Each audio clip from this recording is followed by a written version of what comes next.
Tu vois, ça, c'est toutes les personnes qui valident mes vidéos, et j'en profite pour leur dire merci. Mais pourquoi je te parle de ça?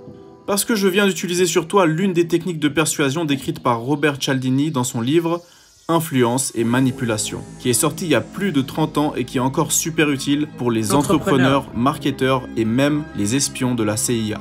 Si tu veux faire plus de ventes ou simplement éviter de te faire piéger par ces 6 armes de l'influence, tu peux regarder cette vidéo.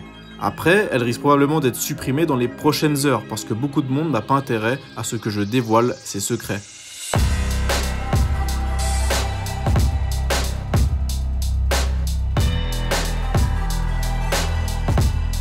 Avant toute chose, pourquoi est-ce que tu es influençable? Tous les jours, tu fais face à plusieurs situations complexes. Et pour économiser du temps et de l'énergie, ton cerveau va utiliser des raccourcis qui maximisent les probabilités de faire de bons choix. Et en comprenant ces raccourcis, tu peux les détourner pour mener les gens là où tu veux.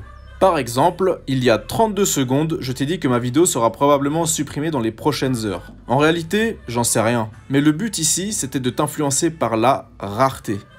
Que ce soit un Pokémon légendaire ou du papier toilette en pleine crise de pandémie, on accorde plus de valeur à ce qui est rare. Et il y a une bonne expérience qui prouve l'effet de la rareté. Un des élèves de Cialdini est fournisseur de bœuf pour des supermarchés. Alors que son département des ventes reçoit des appels de clients, il présente 3 discours différents. Un premier discours standard, un second discours dans lequel les vendeurs précisent que le stock de bœuf va devenir plus rare dans les mois à venir, et un troisième discours qui précise que non seulement le stock de bœuf va se raréfier dans les mois à venir, mais qu'en plus de ça, cette information est exclusive et pas tout le monde est au courant. Résultat des courses, le premier discours a généré des ventes normales, le deuxième a permis de doubler les ventes et le dernier discours a multiplié les ventes par 6. 6 comme les 6 leviers d'influence qu'on va voir ensemble dans cette 6e vidéo de la chaîne. Ok, j'ai déconné. En gros, on est plus motivé par le fait de perdre quelque chose plutôt que de gagner quelque chose de valeur égale. C'est pour ça que si ma vidéo se fait striker, tu fais partie des chanceux qui peuvent encore la voir. Ça peut être difficile de contrer l'influence de la rareté. La concentration baisse, les émotions montent, donc ce qu'il faut faire, c'est reconnaître cette pulsion et se demander droit derrière qu'est-ce qu'on veut de l'objet en question. Si c'est pour les bénéfices sociaux ou économiques de posséder quelque chose de rare, pourquoi pas? Mais souvent, on veut un objet pour l'utilisation qu'on va en faire, et il est bon de se rappeler que la rareté ne rend pas meilleure la sensation, le goût ou encore l'efficacité d'un objet. Tu peux cliquer juste en dessous sur le bouton et tu vas pouvoir réserver ta place. Alors attention, le nombre de places est limité. Tranquille, c'est pas une pub, c'est juste pour te montrer l'une des techniques des gourous du marketing qui te parlent des places limitées de leurs conférences quand en réalité, il s'agit juste d'une vidéo déjà uploadée à laquelle tout le monde peut avoir accès. Influencé par la rareté, ça peut être bien quand tu as une marque de luxe ou quand tu as une vraie limite. Au final, tu ne mens pas et tu préviens tes potentiels clients qu'ils risquent de rater une réelle opportunité. Ça fait quelques temps que je te résume les meilleurs livres d'entrepreneurs, mais ils ont un prix. Et donc on peut dire que cette vidéo a coûté 15 €. Est-ce que tu donnerais un pouce bleu en échange de 15 €? Je pense que oui. Après tu fais comme tu veux. C'est bon? T'as mis le pouce bleu? Alors si jamais t'as posé le pouce bleu, c'est que le principe de réciprocité a fonctionné. En gros, quand on reçoit quelque chose, on sent une obligation à retourner la faveur, peu importe quand ou comment. Et des sociologues ont prouvé qu'aucune société humaine ne se soustrait à cette règle. Un professeur américain a fait une expérience. 2 sujets doivent évaluer des œuvres d'art, mais l'un des sujets est un complice. L'expérience se déroule sous 2 scénarios. Premier cas, le complice s'absente 2 minutes et revient avec 2 bouteilles de coca, une pour lui-même et une pour le sujet. Deuxième cas, il revient les mains vides. Une fois l'évaluation des œuvres terminée, le complice demande une faveur au sujet. En fait, il vend des tickets de tombola et s'il en vend plus que les autres, il gagne un prix. Et donc il demande au sujet de lui acheter quelques tickets en lui disant que le plus il en achète, le mieux c'est. Résultat, le sujet achète 2 fois plus de tickets quand il a reçu une faveur au préalable. Si tu veux esquiver le piège de la réciprocité, c'est très simple. Traite les faveurs qu'on te fait comme des dettes et rembourse tes dettes le plus rapidement possible. De cette manière, tu pourras rester le plus neutre possible face à tes futures décisions. Tu te souviens de la barre de progression rouge au début de la vidéo? Ouais, c'est bien ce que tu penses. Encore une technique, et cette fois, il s'agit de l'engagement et la persistance. L'indécision, la bipolarité et la confusion sont des traits qu'on associe au manque de persistance. En plus de ne pas être bien vu par la société, ces traits ne permettent à personne d'accomplir quoi que ce soit. Tu sais très bien que pour te sculpter un corps musclé, apprendre une langue ou maîtriser une compétence, tu dois être persistant. Et la persistance va éviter à ton cerveau de réfléchir à chaque action récurrente comme si c'était la première fois que tu la faisais. Ce qui t'économise du temps et de l'énergie. Et donc pourquoi cette barre de progression? parce qu'elle te permet de voir le progrès que tu fais sur une tâche donnée. Et inconsciemment, on a tendance à vouloir terminer les choses qu'on a déjà commencées pour rester fidèle à soi-même. C'est pas pour rien que même YouTube utilise une barre de progression pour toutes ses vidéos. Le meilleur exemple, c'est celui des captifs américains de l'armée chinoise pendant la guerre de Corée. Il faut bien comprendre qu'un soldat américain était entraîné pour ne donner rien d'autre que son nom et son grade. Mais la stratégie des Chinois était simple, construire petit à petit.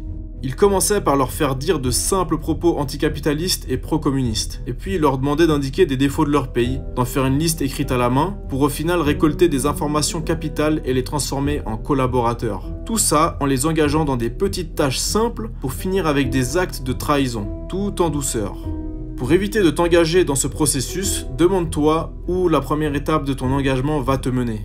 S'engager dans une activité ou sur un produit qui t'apporte vraiment de la valeur n'est pas un problème. Mais pour savoir s'il t'apporte de la valeur, il faut que tu connaisses clairement tes objectifs à long terme, histoire de ne pas te retrouver à dépenser ton temps et ton argent dans le vide. Donc fais attention quand tu vas juste voir cette photo sur Instagram et que tu finis par scroller pendant 30 minutes. N'oublie pas que ceux qui designent cette application sont les meilleurs en termes de neuropsychologie. Tu te rappelles quand je te parlais des gens qui valident mes vidéos ? Eh bien, je t'influençais avec le même levier qu'utilise Amazon avec ses reviews, la preuve sociale. Ce n'est pas parce qu'ils sont nombreux à avoir tort qu'ils ont raison. Eh bien, dans ce cas-là, c'est justement parce qu'ils sont nombreux à avoir tort qu'ils ont raison.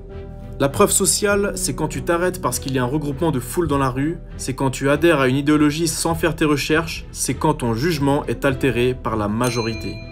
Le plus choquant, ça reste l'effet Werther, qui est nommé d'après un livre dans lequel le héros met fin à ses jours. C'est choquant parce que ce livre a entraîné une vague de personnes qui ont fait de même dans toute l'Europe. Et c'est un phénomène qui a été observé aussi entre 1947 et 1968 aux États-Unis. Dans les 2 mois suivant la mention d'une autodestruction à la une du journal, il y a en moyenne 58 personnes de plus qui font de même. En gros, ce que tu dois retenir ici, c'est qu'on est tous des moutons. Dis-toi que la preuve sociale, c'est juste un moyen pour notre cerveau de réagir à des situations par mimétisme au lieu de dépenser trop d'énergie à réfléchir. Ça peut te sauver dans le cas où plein de gens se mettent à courir pour fuir un danger, mais ça peut te nuire si tu investis dans une crypto-monnaie juste parce que tout le monde en parle. Donc, ça fonctionne bien quand il y a de l'incertitude. Alors, avant de prendre des décisions, rassemble un max de données pour forger ton opinion et n'oublie pas que là où tout le monde pense pareil, personne ne pense vraiment.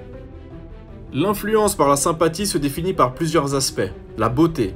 Une étude sur les élections fédérales canadiennes a révélé que les candidats considérés comme beaux ont reçu 2,5 fois de plus de votes que les candidats moins beaux. Bonjour. Vous soutenez Macron? Absolument. Et pourquoi? Mais parce qu'il est beau, voyons. C'est un beau gosse. D'accord. Le contact. On aime ce qui est familier. Si tu imprimes 2 photos de ton visage, l'une normale et l'autre avec le sens inversé, tes amis vont préférer la photo normale et toi celle inversée. Tout simplement parce que tu as l'habitude de voir ton visage inversé dans le miroir. L'association. Il y a une tendance naturelle à associer le message au messager, ce qui fait que tu peux ne pas aimer quelqu'un juste parce qu'il apporte de mauvaises nouvelles, ou bien tu peux croire que ce que je dis vient de mon expérience alors qu'en majeure partie, je résume juste un livre. Pour contrer la sympathie, c'est un peu plus compliqué. Parfois, certaines personnes sont naturellement plus aimables et rester fermé peut jouer en ta défaveur. Ce que tu peux observer, c'est la vitesse à laquelle tu t'es lié à une personne. Et si ça s'est fait beaucoup plus rapidement que d'habitude, alors tu peux te poser des questions. L'influence par l'autorité, c'est quand tu portes une blouse blanche, quand tu débarques en hélico, ou bien quand YouTube te valide et que tu fais officiellement partie de l'élite. Ce levier psychologique peut se manifester à travers les titres et les accessoires. Par exemple, dans une étude, un homme se présente à des classes d'étudiants de l'université selon des titres différents. Il est présenté comme étudiant dans une classe, assistant dans l'autre et professeur dans une autre classe encore. À la fin, on demande aux étudiants d'estimer sa taille, et il se trouve qu'à chaque progression du titre, on lui ajoutait des centimètres, ce qui fait que le professeur était perçu comme mesurant au moins 6 cm de plus que l'étudiant, alors que c'est le même gars. Et là tu te dis, quel est le rapport avec la taille ? Eh bien ce qui est grand est perçu comme étant plus autoritaire. C'est pour ça que les titres des documents sont plus grands, et qu'une grande découverte, c'est mieux qu'une petite découverte. Donc si tu as des doutes sur l'autorité de quelqu'un, il faut te demander comment il l'a gagné, et chercher les preuves qui lui ont permis d'acquérir son titre et ses possessions. Regarde, là, je peux devenir Lord LK pour 50 $. Et ensuite, je peux ajouter ce titre à mon passeport. Les gens vont croire que je suis un noble aristocrate, alors que, pour le moment, je ne suis qu'un gueux. Bon, entre nous, ne partage pas cette vidéo. Garde ces techniques pour toi. Abonne-toi juste pour muscler ton cerveau et like pour l'algo. Tu peux te désabonner à tout moment et récupérer ton pouce bleu, je t'en voudrais pas. Et n'oublie pas que l'attention est le nouvel or noir. Donc si tu veux capter cette attention, tu dois être très persuasif. Donc il n'y a pas de mal à utiliser l'influence, mais garde en tête que tu ne fais que détourner des raccourcis mentaux, et si tu influences négativement les autres, ils vont s'en rendre compte tôt ou tard. Petit rappel des 6 leviers psychologiques. Rareté, réciprocité, engagement et persistance, preuve sociale, sympathie et autorité. Si je n'ai pas réussi à te manipuler, peut-être que je t'ai inspiré. Si tu veux le livre, c'est en description. Merci pour ton temps, c'était Karim.